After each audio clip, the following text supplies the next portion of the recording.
Sir, இப்போ சமீபத்திய நிகழ்வுகள்ல பார்க்கும் பொழுது சீமான் அவர்கள் பேசி இருக்கக்கூடிய அந்த நிகழ்வை பார்க்க வேண்டியிருக்கு.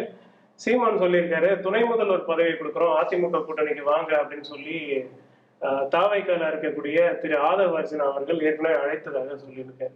இதை நீங்க எப்படி பாக்குறீங்க சார்? தேவையில்லாம தனிச்சு போட்டிட்டு உறுதியா தெளிவா நிற்கக்கூடிய சீமான் கிட்ட துணை முதல்வர் போஸ்ட் தாரோம் அது தாரன்னு எவனும் அழைக்க கூடாது. இனிமே அதை தெளிவா சீமான் எக்ஸ்போஸ் பண்ணியிருக்கிறாரு.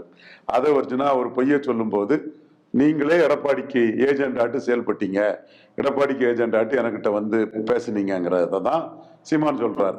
அது என்கிட்ட அதை பற்றி கருத்தை பரிமாறிட்டார். அவரே வெளிப்படையா சொன்னதுனால மீண்டும் அது தொடர்பா சொல்லலாம். விவசாய மந்திரி தாரேன் அது இதெல்லாம் சொன்னாப்புல. நான் தனிச்சு போட்டிடுறேன்னு முடிவு பண்ணியாச்சு. என்கிட்ட இதெல்லாம் தேவையில்லாம பேசிட்டு இருக்கிறாப்புல. அது மட்டும் இல்ல, நான் மாட்டேன்னு சொன்ன பிறகும் என்னை பற்றி தேவையில்லாம கமெண்ட் அடிச்சுட்டு திடுறாப்புல.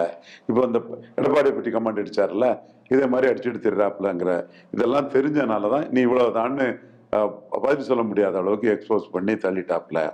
சீமான் பாஜக எதிர்ப்புல உறுதியா இருக்கிறாரு, காங்கிரஸ் எதிர்ப்புலையும் உறுதியா இருக்காரு நினைச்சு சீமானுக்கு வாக்கு வங்கி ஹெவியா ஜம்ப் ஆகும்.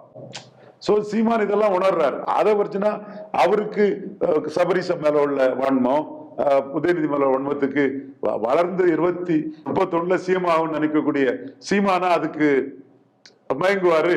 அட போங்க ஆதவர்ஜுனா சார், சொன்னோம்ல சார் அப்பவே சீமான் தனிச்சுதான் போட்டிடுவாருன்னு. நான் தானே சார் சொன்னேன் சீமான் தனிச்சுதான் போட்டிடுவாருன்னு. ஏன் சார் அவரு கூட்டணி போனோம்? பார்லிமெண்ட்ல 8 எடுத்திருக்கிறாரு, நிலைப்பாட்டுல உறுதியா இருக்கிறாரு, எத்தனை இஷ்யூஸ் எடுக்கிறாரு. அரசியல்ல பலமே நிரூபிக்காம பாப்புலாரிட்டியை வியாபாரமாக்கலாம், பிழைப்புக்கு போலான்னு நினைக்கக்கூடிய விஜய் வேணா கூட்டணிக்கு போவாரு.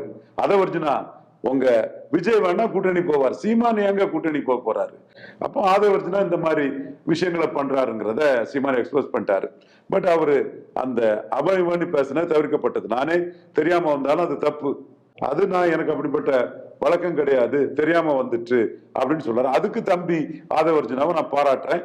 அந்த விளக்கத்துக்கு ஆதவர்ஜுனா தம்பிக்கு மனப்பூர்வமான பாராட்ட தெரிவிச்சுக்கிறேன். சரியான பாதை தம்பி, இந்த மாதிரி நம்ம இதை கீப் அப் பண்ணுங்க தம்பின்னு அவருக்கு நான் என்னோட நன்மதிப்பையும் அதுக்காக நான் தெரிவிச்சுக்கிறேன்.